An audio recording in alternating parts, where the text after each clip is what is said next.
예배를 받으시기를 원합니다. 인사하겠습니다. 하나님께서 우리의 예배를 받으시기를 원합니다. 우리의 예배를 받으시기를 원합니다. 우리 한 번 더 같이 아주 사랑스러운 눈빛으로, 사랑을 가득 담은 눈빛으로 하나님께서 당신에게 큰 기쁨 주시기를 원합니다. 인사하겠습니다. 하나님께서 당신에게 큰 기쁨을 주기를 원하십니다. 큰 기쁨을 주기를 원하십니다. 큰 기쁨 주기를 원하십니다. 감사합니다. 사랑의 눈빛 가득하시니까 온 예배당 안에 사랑이 가득한 것 같습니다. 네, 감사합니다. 이제 오늘 우리가 함께 은혜 받을 하나님의 말씀을 저희가 봉독하겠습니다. 오늘 주신 말씀은 사도행전 12장 20절부터 13장 3절까지의 말씀이 되겠습니다. 사도행전 12장 20절부터 13장 3절까지의 말씀입니다. 저와 여러분이 한 절씩 교독하도록 하겠습니다. 저희가 교독하는 이 말씀은 지금도 살아계신 하나님의 말씀입니다. 헤롯이 두로와 시돈 사람들을 대단히 노여워하니 그들의 지방이 왕국에서 나는 양식을 먹는 까닭에 한 마음으로 그에게 나와 왕의 침소 맡은 신하 블라스도를 설득하여 화목하기를 청한지라. 헤롯이 나를 택하여 왕복을 입고 단상에 앉아 백성에게 연설하니 백성들이 크게 부르되 이것은 신의 소리요 사람의 소리가 아니라 하거늘 헤롯이 영광을 하나님께로 돌리지 아니하므로 주의 사자가 곧 친히 벌레에게 먹혀 죽으니라. 하나님의 말씀은 흥왕하여 더하더라. 바나바와 사울이 부조하는 일을 마치고 마가라 하는 요한을 데리고 예루살렘에서 돌아오니라. 안디옥 교회에 선지자들과 교사들이 있으니 곧 바나바와 니게르라 하는 시므온과 구레네 사람 루기오와 분봉왕 헤롯의 젖동생 마나엔과 및 사울이라. 주를 섬겨 금식할 때에 바나바와 사울을 따로 세우라 하시니 함께 읽겠습니다. 이에 금식하며 기도하고 두 사람에게 안수하여 보내니라. 아멘.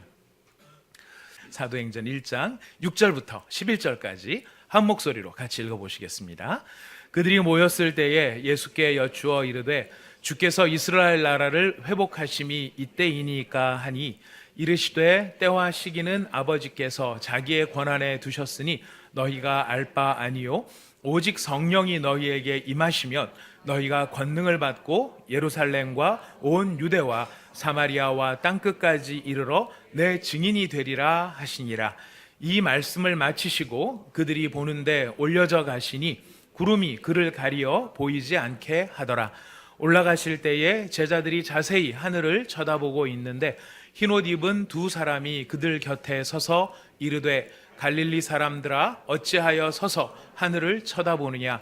너희 가운데에서 하늘로 올려지신 이 예수는 하늘로 가심을 본 그대로 오시리라 하였느니라. 예수님이 십자가를 지시기 전에 제자들은 예수님께 이렇게 물어봤었습니다. 주께서 이스라엘 나라를 회복하심이 지금 예루살렘 성에 올라가는 이때입니까? 라고 물어봅니다. 이 제자들의 주된 관심사는 예수님께서 이스라엘 나라를 회복하는 것에 대해서 관심을 많이 가졌던 것 같아요. 근데 예수님께서 십자가에 그만 달려 돌아가시니까 우리가 메시아로 믿고 따랐는데 이분이 실제로는 메시아가 아니었나? 이제 이런 좌절 속에 그들이 빠져 있었습니다. 그러다가 다시 예수님께서 죽음을 이기시고 부활하시자 제자들이 부활하신 예수님을 붙들고 다시 물어보는 것입니다. 주님, 예수님, 그때가 아니었다면 그럼 지금 이렇게 다시 살아나신 지금이 주님께서 이스라엘 나라를 회복하실 그때가 지금이십니까? 라고 지금 물어보고 있는 것입니다. 이 제자들과 예수님은 굉장히 큰 차이를 가지고 있는데 인식의 차이를 생각의 차이를 가지고 있는데 제자들은 이스라엘 나라 유대 민족의 테두리 안에서 지금 예수님의 사역을 생각을 하는 것입니다. 그래서 어떻게든지 유대가 다시 회복이 되고 이스라엘이 회복이 돼서 자기네가 좀 이렇게 뭔가 좀 큰 소리 치면서 다윗 왕 때 이스라엘처럼 그렇게 강력한 나라가 되기를 바라는 마음에서 이스라엘 나라를 회복하심이 이때니까 이렇게 물어보는데 지금 예수님은 이스라엘이나 유대라고 하는 이 한 나라에 지금 국한되신 것이 아니라 하나님께서 창조하신 모든 피조물의 완전한 회복이라고 하는 큰 우주적인 차원에서 예수님은 메시아 되시는 일을 진행을 하고 계시는 것입니다. 그런데 예수님의 그 생각은 알지 못하고 제자들은 자꾸 자기 바운더리 안에서만 지금 하나님의 능력을 이야기를 하려고 하는 것이죠. 사실 이 얘기는 제자들만의 이야기가 아니라 사실 우리들도 마찬가지예요. 우리들도 예수님의 주 되심이나 하나님의 능력이나 우리를 도우시는 그런 것들이 다 어느 범주에 속해서 우리가 지금 관심을 두냐면은 내 삶, 내 문제, 내가 갖고 있는 이것, 지금 이 차원에서 하나님께서 편안하게 해주시고 문제를 풀어달라고 하는 그런 입장에서 우리가 접근을 할 때가 많은데요. 예수님은 그렇게 우리 개인 개인에 대해서도 깊은 관심을 가진 것은 분명히 사실이지만 그게 전부가 아니라 예수님의 근본적인 지금 관점은 온 피조물들을 하나님이 만들어 놓으신 전체 이 우주를 그리고 시간을 공간을 새롭게 하는 것이 지금 예수님이 가지고 계시는 가장 근본적이고 큰 방향이라고 하는 것입니다. 그러니까 지금 이 제자들이 예수님한테 이스라엘 나라를 회복하심이 이때니까 그랬더니 예수님께서 그 때와 그 시간은 아버지께 지금 다 맡겨놓은 것이고 지금 우리가 읽었던 바로 그거죠. 7절 말씀에 때와 시기는 아버지께서 너 자기의 권한에 두셨으니 너희가 알 바가 아니다 라고 이야기를 하십니다. 그리고 하늘로 예수님이 승천을 하시죠. 예수님 올라가시는 모습을 보고 제자들은 신기하다는 생각도 했겠지만 이제 뭘 어떻게 하나라는 생각도 아마 들지 않았을까 싶습니다. 그랬을 때 그 제자들의 예수님이 승천하시는 모습을 지켜보고 있었던 제자들의 틈바구니 속에 흰옷을 입은 두 사람이 있었다라고 이야기를 합니다. 보통 성경에서 흰옷 입은 두 사람은 예수님의 부활 때에 나타났던 천사들을 의미를 하는데요. 그 제자들 사이에 서서 지금 제자들에게 이야기를 해줍니다. 지금 예수님께서 올라가신 모습을 본 그대로 다시 내려오실 것이다. 그 얘기는 뭐냐면은 너희들이 그토록 기대하고 있는 이스라엘 나라를 회복하는 그때가 언제냐면 예수님께서 다시 이 땅 가운데 오시는 그때가 예수님께서 모든 것을 회복하시는 때다라는 것을 알려주고 있는 것입니다.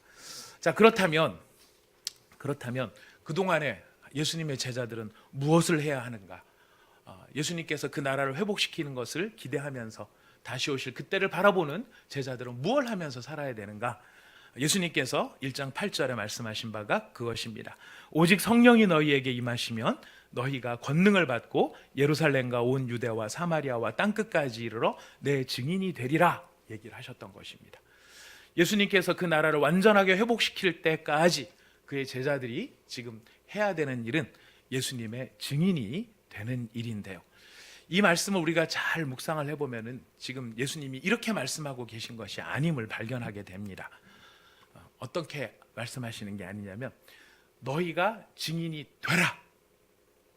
지금 우리한테 너희가 증인이 되라. 제자들한테 너희가 증인이 되라. 이렇게 얘기하신 것이 아니라는 거예요. 뭔 차이인가 싶죠. 큰 차이가 있습니다. 우리가 이 말씀에 대해서 많이 오해를 할 때 제가 여러분들한테 막 도전하거나 우리가 서로 이야기할 때 증인이 되십시오. 증인이 되십시오. 증인이 되십시오. 이렇게 예수의 증인되라는 이야기를 강력하게 하게 되지만 지금 예수님이 말씀하신 바를 잘 보면 어떻게 말씀하고 계세요? 오직 성령이 너희에게 임하시면 너희가 내 증인이 될 것이다. 우리 스스로가 예수의 증인이 될 수 있는 것이 아니고 누가 오실 때? 성령이 오실 때. 그래서 우리가 진정으로 예수를 사랑하고 예수를 믿는 사람으로서의 제자로서의 그 제자다운 삶을 살기 위해서 우리가 사모해야 될 것이 있다면 무엇이겠습니까? 성령의 임하심을 사모해야 한다는 것입니다. 성령이 임하시지 않고는 우리가 사실은 예수의 증인다운 증인의 역할을 할 수가 없는 거죠. 우리가 하자 그래서 할 수 있는 일들이 아니라는 것입니다. 그건 제자들의 모습을 통해서 많이 나타났던 것입니다. 그래서 우리 일상의 삶 속에서 우리의 중요한 기도의 제목이 되어야 될 것이 무엇이냐면 성령 하나님 제자들에게 임하셨듯이 오순절에 임하셨듯이 제 삶 가운데 임하셔서 제가 기왕에 예수 믿는 사람으로 살고 있는데 예수 믿는 사람답게 제자답게 그렇게 살아갈 수 있도록 저에게 성령님 임하여 주옵소서 하는 그 기도가 우리한테 꼭 필요한 기도라는 것입니다. 그 성령이 임하셨을 때 이제 어떤 일이 벌어지는가? 예수님께서 지금 제자들에게 하셨던 말씀처럼 너희가 권능을 받고 예루살렘과 온 유대와 사마리아와 땅끝까지 이르러 예수님의 증인이 되는 이야기가 이제 사도행전에서 펼쳐지고 있는 것입니다. 그래서 저희가 사도행전 1장에서 7장까지는 예수님의 약속의 말씀처럼 그 성령이 오셨을 때 예루살렘이 먼저 예수님의 증거, 예수님이 하나님의 아들이라는 그 믿음을 갖는 놀라운 성령의 역사가 벌어졌던 것이 1장에서 7장에 나타났던 이야기입니다. 성령님께서 제자들에게 임하셨을 때 그들은 꼭꼭 숨어서 기도하던, 골방에 숨어있던 무서움을 타는 어떤 사람들에서 확신과 담대함을 가지고 감격과 감사와 기쁨으로 예수님을 증거하기 시작을 합니다. 근데 여러분, 성령의 충만함이 참 재밌다고 느껴지는 것, 참 경이롭다고 느껴지는 것 가운데 하나가, 요즘에 많은 사람들이 이게 무속신앙이라든가 또 재래신앙이라든가 굿이나 점치는 것, 이런 거에 대해서 굉장히 많이 관심을 대중들이 갖고 있는 것 같습니다. 그래서 영화나 드라마 같은 것도 보면 이 영적인 어떤 귀신적 소재를 가진 드라마도 많이 나타내는 것 같아요. 보지는 않았지만 제목만 보고 내용을 그냥 지레짐작으로 이런 영화일 것이다, 이런 드라마일 것이다 라고 짐작하고 보지 않은 드라마가 빙의라는 거예요. 요즘에 그런 드라마가 있는 것 같더라고요. 채널 돌리다 보면 나오는 것 같아요. 근데 여러분, 귀신에 씌이는 빙의 현상이 생기면 어떤 반응, 어떤 현상들이 생기는지 여러분 들어서 영화 보고 아시죠? 귀신이 씌이면은요, 그 귀신 씌어진 사람의 인격이 사라져요. 그 사람의 개성이나 특성이나 이 사람이 가지고 있는 사고나 이 사람의 자유의지가 사라져버리고 그 몸이 뭐처럼 돼버리냐면은 일종의 로봇처럼 돼버리는 거죠. 귀신의 조종을 받는 로봇처럼 돼버려요. 딱 사람의 특성이나 개성은 다 사라져버린 채 그냥 조종당하는 어떤 좀비 같은 그런 모습이 되는데, 성령님은요 참 희한하신 게 사람을 로봇처럼 사용하시지 않으신다라는 거예요. 성령에 충만한 그의 제자들은 성령의 조종을 받아가지고 성령께서 시키시는 대로 여기 가서 뭘 하고 좀비처럼 막 가서 이러고 가서 예수가 살아나셔요, 이렇게 하지 않았다는 거죠. 그들이 성령에 충만했을 때 성령께서는 오히려 그들이 가지고 있었던 인격, 성품, 개성, 자유의지를 최대한 발휘할 수 있도록 만들어 주십니다. 베드로는 가장 베드로같이, 요한은 가장 요한처럼, 그러나 그럼에도 불구하고 그들 안에는 하늘의 은혜가 임하고 하늘의 능력이 함께하여서 그들이 기쁨과 감사와 자발적인 즐거움을 가지고 예수님을 증거하도록 그렇게 만드셨다라는 거예요. 성령님은 참 이렇게 좋으신 분이십니다. 여러분, 이런 성령님을 기대하시고요, 정말 성령 충만을 날마다 사모하시고, 또 사모만 하실 뿐만 아니라 정말 성령님의 임재하심 속에 여러분의 삶을 누리실 수 있기를 바라겠습니다. 바로 이런 예루살렘 교회는 이 성령의 충만함으로 놀라운 예수의 증인으로서의 역할을 했을 뿐만 아니라 예루살렘의 교회가 생깁니다. 근데 그 교회가 고난과 핍박과 또 아나니아와 삽비라라고 하는 그 시험이 교회에 찾아오게 되는데요, 마치 그런 위기 속에서 교회가 사라질 것 같았지만 오히려 그런 일들은 교회를 성결하게 하시고 거룩하게 하시고 교회를 자라게 하시는 성령의 도구로 쓰임을 받는 것을 우리는 살펴보았습니다. 그래서 우리 개인에게도 다가오는 고난이나 핍박이나 내게 다가오는 시험이 있을 때 마치 이것 때문에 내가 죽을 것 같이 생각될지 모르지만 말씀을 보면서 기대하라는 것입니다. 뭐를요? 오히려 그게 어떻게 나를 성결하게 만들고 거룩하게 만들고 하나님 앞에서 영적으로 성장하게 만드는지를 우리에게 기대해도 좋다.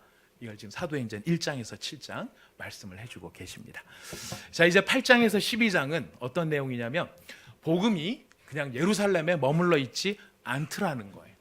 예루살렘을 가득 채운 성령의 임재하심은 이제 그 성령이 이제 흘러 넘쳐서 온 유대와 사마리아로 확장되는 것을 우리에게 보여줍니다. 예수 그리스도의 복음은 우리에게 왔습니다. 나에게 왔습니다. 하지만 여러분, 그 예수 그리스도의 참된 복음은요, 우리에게만 제한되지 않습니다. 나에게만 제한되지 않습니다.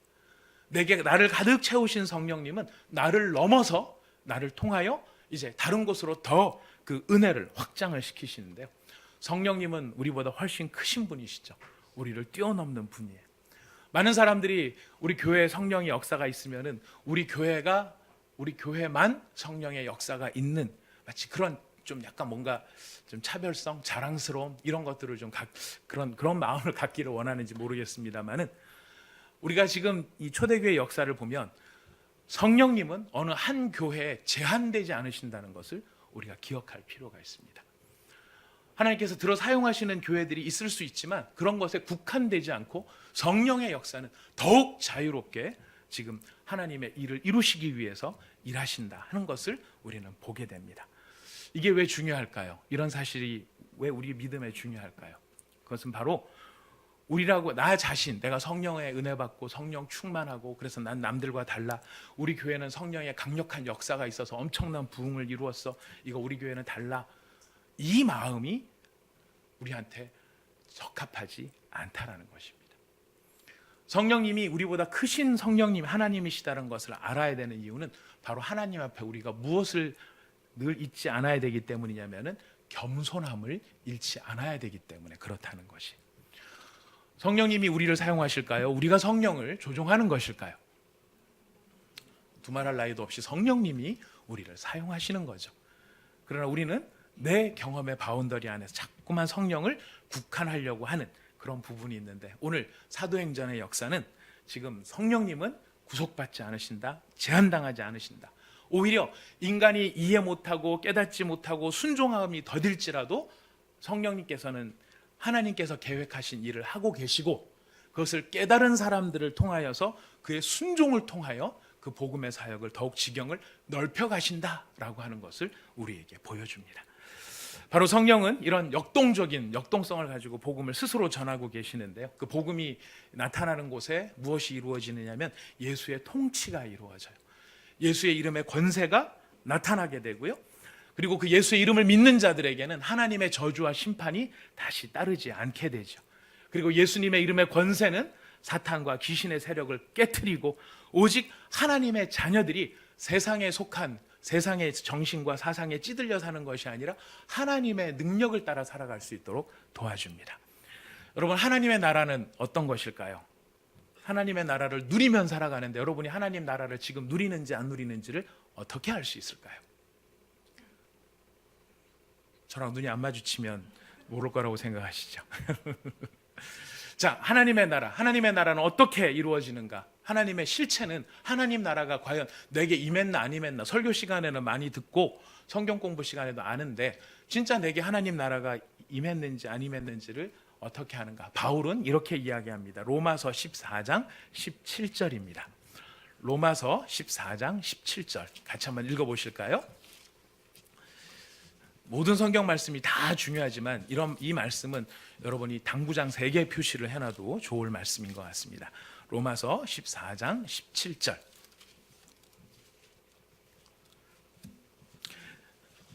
하나님의 나라가 과연 내게 임했는지, 내가 하나님의 통치 가운데 있는지 아닌지를 알게 해주시는 귀한 말씀입니다. 로마서 14장 17절 말씀 함께 읽겠습니다. 시작. 하나님의 나라는 먹는 것과 마시는 것이 아니요 오직 성령 안에 있는 의와 평강과 희락이라. 하나님의 나라가 우리 가운데 역사할 때요, 우리가 귀신을 내어 쫓는다, 병을 고친다, 이런 기적들도 하나님이 원하시면 하실 수 있어요. 하나님이 원하신다면 하실 수 있어요. 그런데 그것은 어떤 특정한 때 특정한 상황에서 이루어지는 일이라면 하나님을 믿는 모든 사람, 그의 마음 안에 성령이 임한 모든 사람에게 예외 없이 이루어지는 하나님 나라의 능력이 있는데, 그것이 무엇이냐면 의와 평강과 희락이라는 거예요. 의라고 하는 것은 정직하지 않은 것을 싫어하고요, 하나님께서 기뻐하지 않는 것을 기뻐하지 않는 거예요.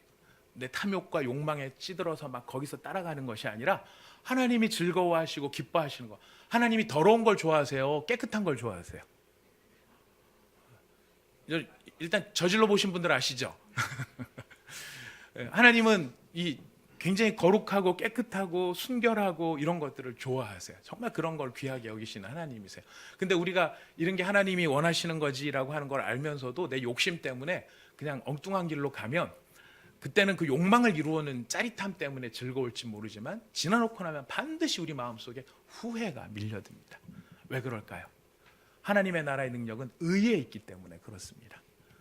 그리고 성령께서 함께 하시는 하나님 나라의 능력은 희락과 평강에 있다라고 이야기를 해요. 환경의 편함이 아니에요. 일이 잘 풀려서가 아니에요. 어려움도 있고 고난도 있고 시험도 있을지 모르겠지만, 그러나 그런 것들이 내게 다가온다 할지라도 그런 것들과는 상관없이 내 안에서 변함없이 솟아오르고 있는 성령의 그 일하심의 권능은 어디에 있느냐면 바로 희락과 평강이라는 거예요. 그래서 예수를 믿는 우리들이 하나님 나라를 즐기고 있느냐, 내 삶에서 하나님 나라를 즐기고 있느냐 아니냐 하는 것은 뭘 보면 알 수 있다고요? 바울의 이야기예요. 우리 안에 의와 희락과 평강이, 그것이 넘치게 되어지는, 그게 하나님 나라의 통치의 모습이라는 것이. 그래서 병원에 신방하러 가면 가끔 받는 위로가 있습니다. 입원한 환자를 위로를 하러 찾아가잖아요. 입원 환자를 찾아가면 건강한 제가 그 사람을 위로하려고 찾아가는데 병원에 누워서 희락과 평강을 누리고 계신 분들이 계세요. 굉장히 편찮으시고 안 좋으시고 막 그런데도 목사님 걱정하지 마세요. 하나님께서 저와 함께 하시는데 목사님 건강 잘 돌보세요. 이렇게 이야기를 듣고 올 때가 있어요. 사람의 됨됨이가 훌륭해서 그럴까요? 인격이 좋아서? 아니요. 그 안에서 누가 일하고 계시는 거예요? 성령께서 일하시는 거예요. 성령이 일하실 때 우리가 경험할 수 있는 것이 바로 이와 같은 희락과 평강과 의라고 하는 것입니다. 바로 이것이 사도행전 지금 1장부터 12장까지에서 나타났던 일이었었는데요. 그 12장 사이에 이제 사마리아의 복음이 전파가 되고 이방인 백부장 고넬료를 베드로가 만나서 이방인들에게 본격적으로 복음이 전파되고, 그래서 이방 지역에 있었던 안디옥이라고 하는 곳에 교회가 세워지게 되었었습니다. 바로 이런 성령께서 이 모든 일들을 이루실 때 우리가 기억해야 될 것은 한 가지입니다. 성령은 이 베드로가 고넬료를 만날 때나 이 모든 상황을 보면 만날 수 없는 사람들을 만나게 하세요. 희한하게. 그리고 나는 갈 수 없는 데라고 생각했던, 베드로가 이방인 고넬료의 집에 못 가는 거죠. 유대인으로 생각하자면. 그런데 거기를 가게 하시는 거예요. 성령은 나라고 하는 한 개인의 어떤 특성이나 인격에 제한되지 아니하시고요. 성령은 내가 생각할 수 없는 그 일을 이루시도록 하시는 분이 성령의 주권적인 역사예요. 그래서 이게 우리한테 적용이 되면 어떻게 적용이 되느냐? 나는 약하지만 누구는 강하세요? 성령은 강하신 거예요. 나는 못하는 게 많지만 성령께서는 불가능한 일이 없으신 거예요. 내가 봤을 때는 이거는 안 돼라고 생각했던, 이거는 이래서 안 되고 저래서 안 되고 그래서 안 되는 것들이지만 성령께서는 이래도 되고 저래도 되고 그래도 되는, 그것이 바로 성령의 일하심이라는 것입니다. 그게 우리 안에 계신 예수 그리스도, 우리 안에 임재해 계신 그리스도 예수의 영의 역사인 것입니다. 자, 이걸 잘 정리를 해야 이제 저희가 이제 오늘부터 13장을 들어가는데 13장의 이해에 도움이 되기 때문에 조금 길었지만 여러분 한번 정리를 했습니다. 기억하십시오. 남의 이야기가 아니고 누구 이야기죠? 이 얘기가 다 우리 얘기예요. 내 이야기가 되는 거예요. 지금 성령이 나를 통해서 어떻게 일하고 계시고 싶은가를 지금 그려 보여주고 계시는 거예요. 자, 이제 13장으로 들어왔습니다. 12장, 13장으로 들어오기 전에 한 가지 비극적 사건이 벌어져요. 헤롯이라는 사람이 죽는 사건이 벌어집니다. 헤롯이 왜 죽었죠? 네, 맞습니다. 잘 읽어주셨습니다. 결과적으로는 하나님께 영광을 돌리지 않았어요. 하나님께 영광을 돌리지 않았다는 건 무엇이냐면 그가 겸손을 잃어버리고 마치 자기가 세상의 최고인 것처럼 그렇게 교만했기 때문이었어요. 그의 교만이 가득 찼어요. 여러분, 헤롯이 성경에는 여러 명이 등장을 하는데요. 다 사실 가족들이에요. 패밀리들이에요. 일종의 마피아 같은 조직인데요. 이 예수님 태어났을 때 예수님을 죽이려고 했었던 게 그레이트 헤롯이라 그래서 대헤롯이에요. 이 사람이 대빵인데요. 죄송합니다, 표현이. 근데 이 헤롯부터 이제 자식들이 있고 손주가 있는데 여기서 나타나는 헤롯이라고 하는 것은 누구냐면 이 손자 헤롯이에요. 그 예수님을 죽이려고 했었던 헤롯의 손자예요.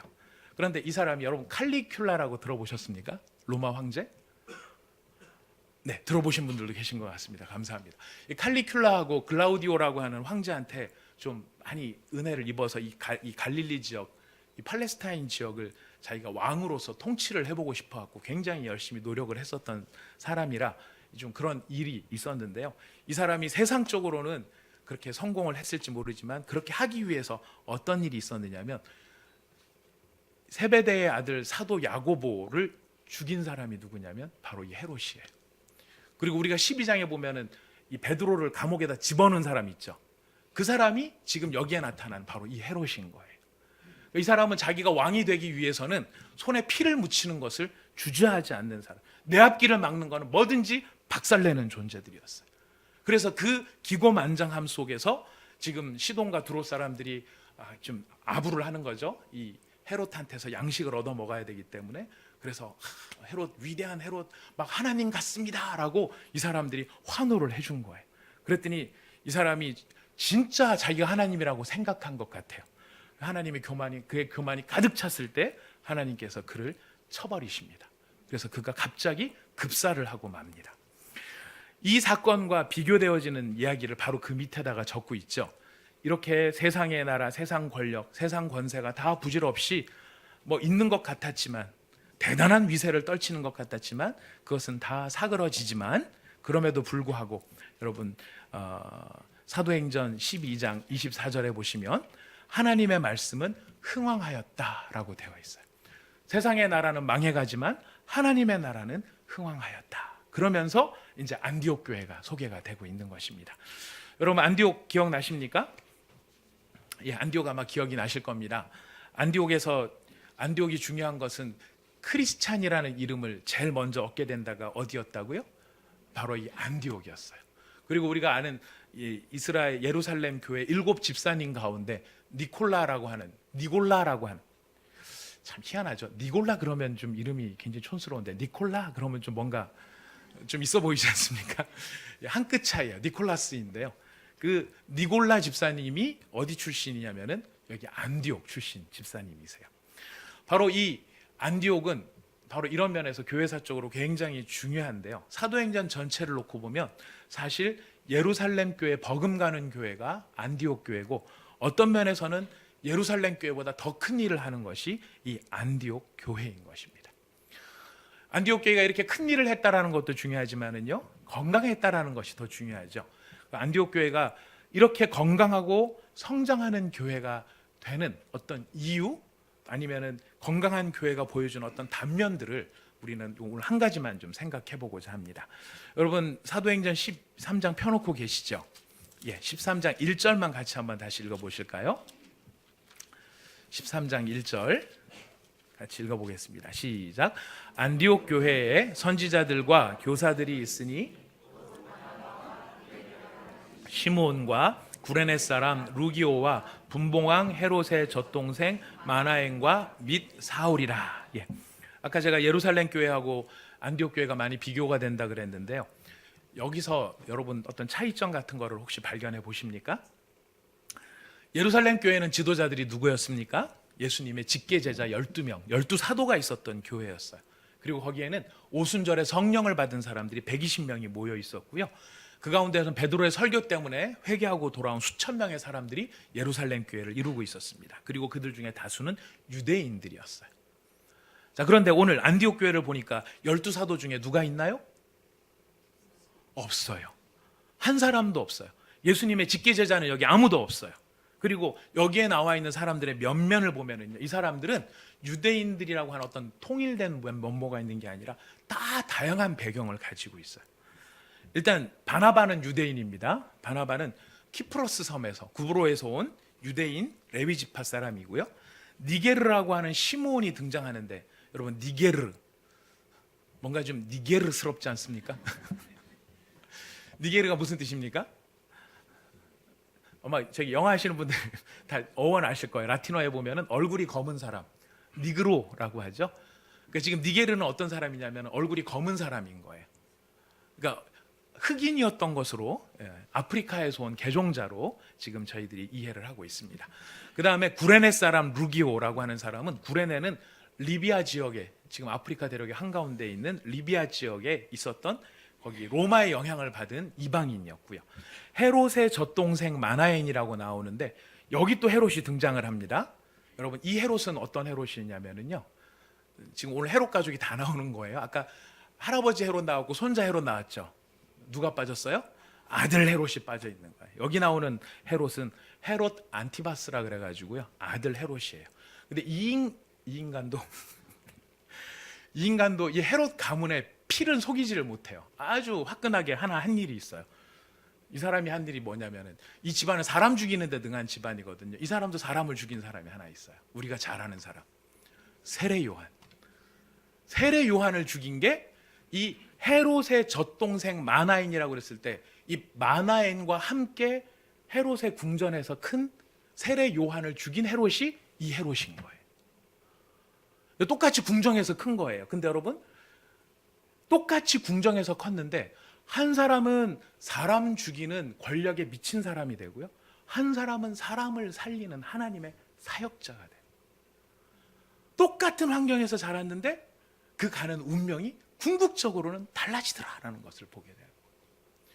권력을 쥐고 피를 뿌리더라도 내가 세상의 최고인 것 같아 보이는 그 헤롯의 길이 세상 보기에는 멋있을지 모르지만은요, 여러분, 마나엔 무슨 과자 이름도 아닌 것이 마들렌, 우리 홍 집사님께서 우리 교회 가끔씩 이렇게 아주 손으로 직접 만드는 맛있는 마들렌하고 비슷한 이름을 가진 마나엔, 우리는 그렇게 기억이 될지 모르지만 하나님 앞에서는 어떤 사람입니까? 세상의 궁정에서의 멋진 사람이 아니라 하나님의 손에 붙잡혀진 하나님의 사람, 이 사람이 훨씬 하나님 앞에서 멋진 사람인 것을 우리가 보게 되는 것입니다. 아무튼 이런 궁정 출신의 사람도 있었어요. 그리고 마지막에는 이 유대교 원리주의자라고 말할 수 있는 바울이라고도 하는 사울이 있었어요. 흑인 있죠, 유대인 있죠, 로마 영향력 받은 사람 있죠, 궁정에서 큰 사람이 있죠. 여러분, 이런 사람이 다 함께 몰려 있으면 거기가 편안할까요? 시끄러울까요? 뭘 보면 알 수 있어요? 뭘 꼭 봐야 되는 건 아니죠. 우리 다 자신을 봐도 이렇게 출신이 다양하고 상황이 다양하면 뭔가 시끌시끌한 일들이 계속 있을 것 같은데, 안디옥 교회는 어땠다고 합니까? 건강한 교회가 된 거예요. 이들의 다양함이 시끄러운 이유가 된 게 아니라 이들의 다양함 때문에 하나님의 교회가 더 역동적인 교회가 될 수 있었대요. 비결이 어디에 있었을까요? 맞습니다. 여러분, 말씀이 성령께서 함께 하신 것인데요, 성령이 함께 하시기 전에 여기 뭔가 더 재밌는 표현이 나와요. 2절 한번 보시겠습니다. 우리 오늘 2절을 생각해 보면 결론인데요, 2절 같이 보시겠습니다. 시작. 주를 섬겨 금식할 때에 성령이 이르시되 내가 불러 시키는 일을 위하여 바나바와 사울을 때로 세우라 하시니. 자, 이 5사람들이 교회 지도자들이 있었는데 은사도 달라요. 어떤 사람은 선지자, 어떤 사람은 교사예요. 그러면은 우리 같으면 지도자는 늘 혼자여야 되는 것이 사실 일을 하는 데는 참 편한데, 이 안디옥 교회는 이 5명의 영적 지도자들이 서로 합력해서 일을 해서 보게 되어죠. 근데 어떻게 이들이 이렇게 마음을 합할 수가 있었을까?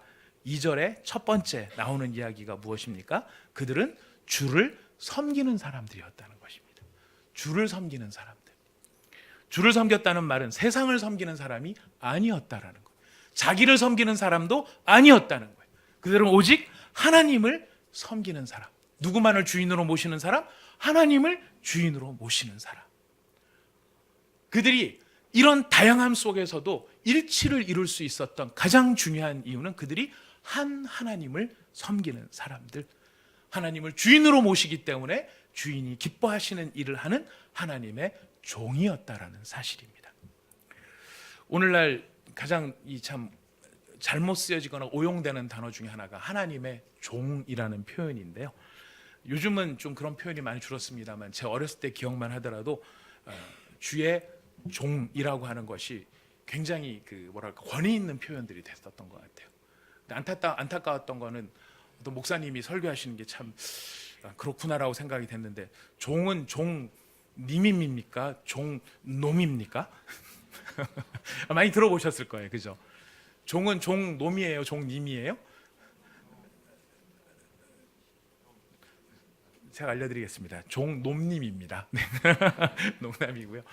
우리가 많은 경우에 종은 그냥 종놈이라고 하는 표현을 써요. 왜냐하면 종을 높이는 일들은 없죠. 종은 언제나 주인의 뜻을 따라서 가야 되기 때문에. 그런데 많은 경우에 오해가 있었던 것은 종이 하나님을 주인으로 모시고 살아야 되는 사람들이 자신이 마치 주인인 것처럼 주인 행세를 했을 때 종이면서도 님을 붙이는 그런 경우들이 있는 안타까움이 있었다는 것입니다.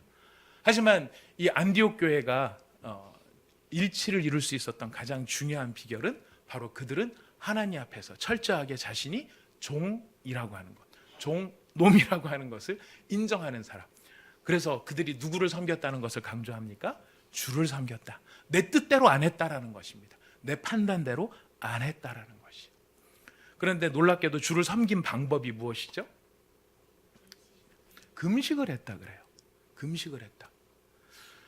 주님을 섬기고 주님을, 우리가 오벳이라는 이름을 기억할 것입니다. 룻이 낳았던 아들. 오벳의 이름의 뜻이 무엇이었습니까? 하나님을 섬기는 자라는 거였죠. 하나님을 섬긴다는 것은 하나님을 예배한다는 것인데, 바로 그 하나님을 섬기고 예배하는 바로 그 사람들이 하나님을 어떤 방식으로 섬겼느냐? 금식을 했다라는 거예요. 금식을. 여러분, 금식은 주로 언제 하는 겁니까? 다이어트 할 때. 감사합니다. 맞습니다. 다이어트 할 때. 네, 그래서 영성과 다이어트를 동시에 추구할 때 우리가 금식을 하는 경우들이 있습니다. 하지만 원래 뜻은 그런 뜻이 아니죠. 금식의 정신은 어디에 있는 것입니까? 금식의 가장 중요한 정신은 자기 부인이에요. 자기 부인의 훈련이에요. 나 스스로를 부인하는, 그러니까 나는 죽었습니다. 나는 죽은 존재입니다. 라고 하는 것. 내 힘을 빼겠습니다. 내 힘 갖고 안 하겠습니다. 라고 하는 것이 금식에 담겨 있는 정신이에요. 그리고 두 번째 정신은 뭐냐면은 나는 은혜 없이는 못 삽니다. 밥이 나를 살리는 것이 아니라 은혜가 나를 살립니다.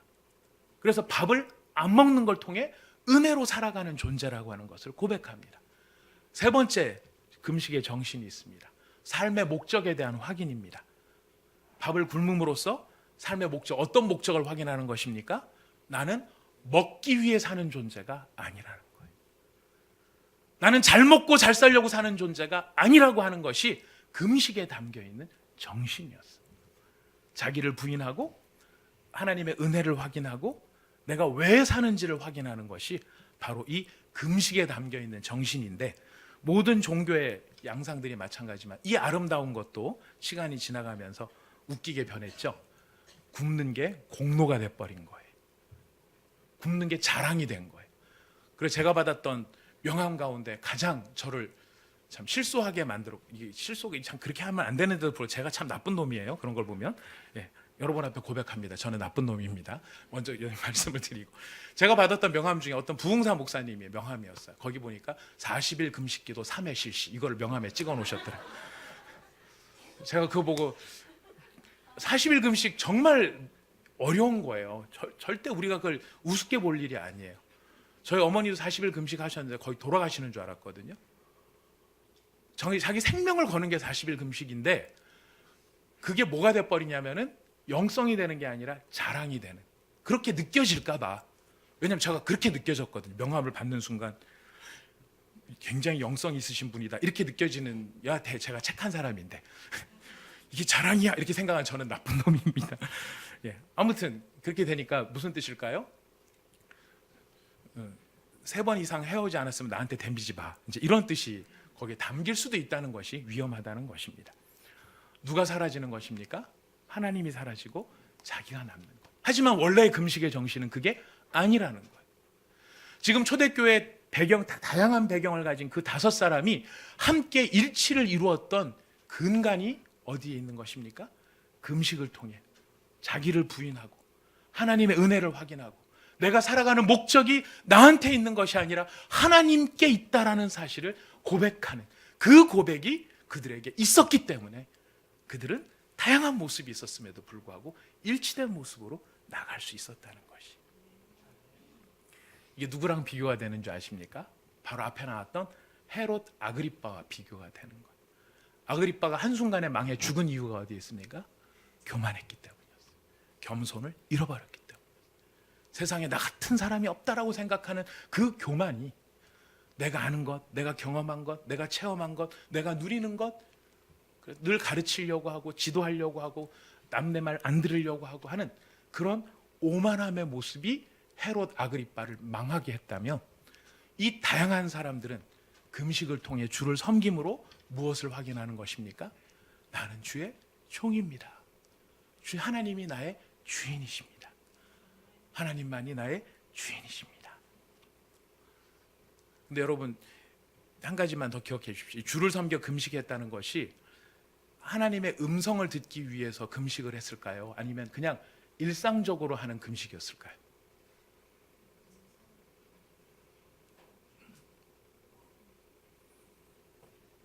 네, 다 하시는 것 같습니다. 감사합니다. 하나님의 음성을 확인하기 위한 건 그 다음에 나오는 금식이에요. 금식이 2번 나오거든요. 처음에 금식했던 때가 있고 성령의 음성이 들린 때가 있고 그 다음에 금식한 게 있었어요. 앞에 했던 금식은 정기적으로 그들이 예배를 드리면서 일상적으로 하던 거였어요. 이게 무슨 말씀을 드리려고 그러냐면 우리는 주로 기도를 언제 합니까? 편안할 때 합니까? 문제 있을 때 합니까? 어떻게 그렇게 다 한결같이 주로 우리가 금식 기도를 하거나 그 기도가 잘 안 될 때 좀 기도의 능력을 좀 발휘하려면 그때 하는 게 뭐냐면 금식이에요. 그러니까 특별한 때 하는 게 금식이라고 생각을 해요. 근데 그건 무슨 뜻이냐면 제가 수요일 날도 우리가 말씀을 나눴어요. 하나님을 원하는 일이 있고 하나님의 능력을 원하는 때가 있어요. 근데 우리는 주로 뭘 원하고 살아간다고요? 하나님의 능력을 원할 때가 많다는 거예요. 하지만 진짜 신앙은 뭐예요? 하나님을 원하는 거예요. 하나님을 원하는 것이 진짜 신앙이에요. 하나님과 나와의 관계, 하나님 자신을 즐거워하고 하나님을 기뻐하고 하나님으로 만족할 수 있는 것, 그게 신앙이에요. 근데 우리는 신앙의 이름 속에서 무엇을 찾느냐면 내가 해결 안 되는 어떤 문제에 대해서 그때 그 문제를 풀어달라고 찾는 것이 하나님의 능력을 찾을 때. 지금 그들이 주를 섬겨 금식했다는 말이 무슨 뜻이겠습니까? 그들은 하나님의 능력을 구한 게 아니라 하나님을 구하는 사람들이었어요. 우리가 그런 교회가 되기를 원합니다. 우리 온사랑의 교회가 하나님의 능력 필요해요. 도와주세요. 그게 목적은 아니에요. 진짜 중요한 것은 무엇입니까? 하나님 자신이라는 거예요. 헤롯 아그리빠는 교만했을 때 하나님의 심판을 당합니다. 하지만 안디옥 교회의 5 지도자들은 겸손할 때 무엇을 듣게 되죠? 하나님의 음성을 듣게 됩니다. 교만한 자는 하나님이 치시지만 겸손한 자는 하나님께서 그의 뜻을 보여주시고 그에게 말씀하여 주시고 하나님이 그들을 친구와 같이 대해 주신다라고 하는 것을 우리는 보게 되는 것입니다. 우리 온사랑의 교회가 날마다 이런 교회가 되기를 원하고 여러분들이 날마다 이런 분들이 되시기를 바라겠습니다. 능력도 중요하지만 능력보다 더 중요한 것 하나님 자신이라는 거예요. 그래서 그 하나님 자신을 찾기 위해 주를 섬기고 주님 앞에 금식하며 자신을 내려놓았던 사람. 아시시의 프란체스코 예화를 여러 번 들어서 다 외우실 테지만 마지막 정리입니다. 정리 멘트입니다. 여러분 프란체스코 평화의 기도를 들어보셨죠? 그 기도를 쓰신 분이 프란체스코인데요. 그분들은 자주 금식을 하셨던 분들이래요. 그래서 이제 한 번은 금식의 때가 돌아와서 금식을 하는데 금식의 목적이 하나님을 찾아야 되는 건데 이 금식이 잦아지다 보니까 이 사람들도 자기 자랑을 하기 위한 금식을 일부 했던 것 같아요. 그래서 그 중에 한 제자가 스승님 이번에 금식할 때는 우리 좀 색다르게 해봅시다 그랬대요. 뭘 어떻게 할까? 앞에다가 밥그릇을 놓고 밥을 차려놓고 금식을 해봅시다 그랬다는 거예요. 그래서 매 끼니 때마다 밥을 앞에다 놓고 이제 금식을 했대요. 한 3, 4일쯤 지나니까 배가 고프죠. 그래서 그 중에 한 사람이 견디다 못해 앞에 있는 죽그릇에서 죽을 한 숟갈 떠서 먹었다는 거예요. 그랬더니 나머지 제자들이 기다렸다는 듯이 일제히 바로 너 같은 놈 때문에 막 이렇게 나왔다라고 해요. 그러니까 프란체스코가 그 모습을 보고 있다가 어떻게 했느냐면 자기 앞에 있던 죽사발을 딱 들고 그대로 쫙 마셔버렸다는 거예요. 그러니 제자들이 얼마나 당황했겠어요. 우리 스승이 미쳤나? 프란체스코가 죽을 다 마시고 입을 싹 닦으면서 그릇을 딱 내려놓으면서 이런 말을 했다고 합니다. 얘들아, 우리 밥 굶으면서 사람 미워하지 말고 밥 먹으면서 사람 사랑하도록 하자. 무슨 뜻인지 아시겠죠? 예, 정신이에요. 하나님 자신이에요. 우리의 공로가 아니에요. 하나님을 바라보는 바로 그 믿음이 본질인 거죠. 우리 그런 교회가 될 수 있기를 바라겠습니다. 하나님 모시고 살아가야 되는데 우리는 하나님 자신보다 하나님의 능력을 구할 때가 더 많이 있었던 것을 기억합니다. 하나님 능력 구해서 그 능력이 내게 임하면 마치 그게 내 것인 것처럼 교만해지고 하나님 잊어버리고 살아가는 그런 모습이 우리 가운데 자주 있는 저희들의 시행착오인데, 하나님 오늘 말씀을 통해서 주를 섬기는 자, 주를 섬겨 금식했던 그 초대교회 안디옥 교회의 지도자들의 정신을 우리가 회복할 수 있도록 도와주시옵소서. 그래서 주의 능력 중요하지만 그거보다 더 중요한 것, 바로 하나님 자신을 구하고 하나님을 즐거워하고 하나님을 기뻐하는 그런 믿음의 사람 될 수 있게 저를 도와주시옵소서. 우리 같이 기도하며 나가도록 하겠습니다. 하나님 아버지 감사합니다.